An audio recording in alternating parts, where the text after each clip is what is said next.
ఎన్నికకు సంబంధించినటువంటి పోలింగ్ జరుగుతూ ఉంది. పోలింగ్ పరిశీలనలో భాగంగా వరంగల్ హార్ట్స్ కాలేజీలోకి రావడం జరిగింది.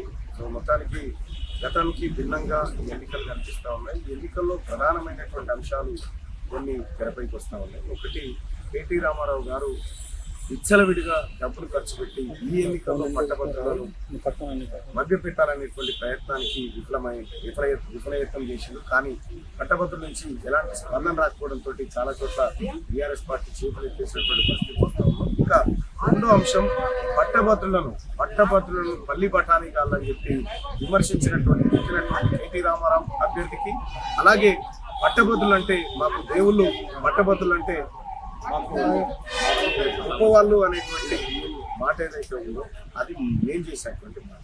ఇక్కడ పట్టభద్రులను అవమానించిండు, అక్కడ డబ్బులతో మభ్య పెట్టేటువంటి కార్యక్రమం చేస్తూ ఉన్నాడు.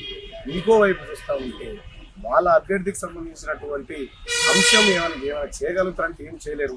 నిరుద్యోగులకు సంబంధించి, ఉద్యోగస్తులకు సంబంధించి ఈ గమ్మతి విషయం ఏంటంటే, ఒక ఆయన నాకు కలుస్తూ చెప్పింది, వీళ్ళు పైసలు పంచుతున్నారు టీఆర్ఎస్ వాళ్ళు, కానీ ఎవరికి పంచుతారంటే నిరుద్యోగులకు, ఉద్యోగస్తులకు.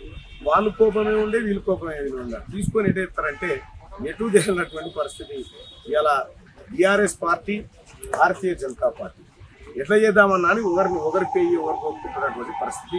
కానీ అల్టిమేట్గా ఇక్కడ ఉస్మానియా యూనివర్సిటీ గెలవబోతా ఉంది, కాకతీయ యూనివర్సిటీ గెలవబోతా ఉంది, జేఎన్టీయూ ఓపెన్ యూనివర్సిటీ గెలవబోతా ఉంది, మహాత్మా గాంధీ యూనివర్సిటీ గెలవబోతా ఉంది.